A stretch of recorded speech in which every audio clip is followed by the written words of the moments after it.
Hello.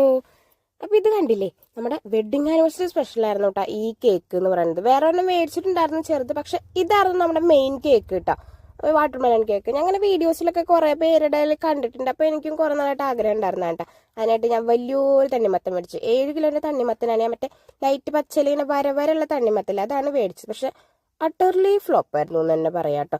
എന്താന്ന് വെച്ച് കഴിഞ്ഞാൽ നല്ല പഴുത്തിട്ടുള്ള തണ്ണിമത്തനായിരുന്നു. കാരണം നമുക്ക് മുറിക്കാൻ പറ്റില്ല. 2 ലെയറൊക്കെ വെക്കുന്ന ചോദിച്ചാൽ ഈ ഒരു കട്ടനെ മുറിച്ചെടുക്കാൻ എന്തോരം പാടുപെട്ടു എന്നറിയോ.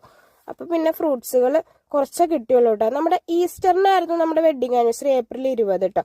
അപ്പൊ ഫ്രൂട്ട്സ് ഒന്നുമില്ല, കടകളിലൊന്നും വന്നിട്ടൊന്നുമില്ല. അപ്പൊ ആ കൂടി മുന്തിരിയും സിട്രസും അത് മാത്രമേ ഉള്ളൂ കേട്ടോ. അപ്പൊ ഇതാണ് നമ്മുടെ കേക്കിന്റെ ഫൈനൽ ലുക്ക്. ഞാൻ മുന്തിരിയൊക്കെ ടൂത്ത് പിക്ക് വെച്ചിട്ട് ഒരുവിധം കുത്തി കൊടുത്തിട്ടുണ്ട് കേട്ടോ. നമുക്ക് വലിയ ഡിസൈൻ ഒന്നും അറിയില്ല, പക്ഷെ നമ്മുടെ ഒരു സാറ്റിസ്ഫാക്ഷന് വേണ്ടിയിട്ട് ഉണ്ടാക്കിയതാണ്. എനിക്ക് ഇഷ്ടാവൊക്കെ ചെയ്തിട്ടുണ്ട്. പിന്നെ എന്താന്ന് വെച്ച് കഴിഞ്ഞാൽ അത്രയും വലിയ വണ്ടൻ തണ്ണിമത്തം മേടിച്ചിട്ട് ഫ്ലോപ്പ് ആയി എന്ന് മാത്രം കേട്ടോ. ഇതാണ് കേട്ടോ അതിന്റെ ഫൈനൽ ലുക്ക്. അപ്പൊ നിങ്ങൾക്ക് ഇഷ്ടമായി എന്നുണ്ടെങ്കിൽ ഒന്ന് കമന്റ് ചെയ്യണേ.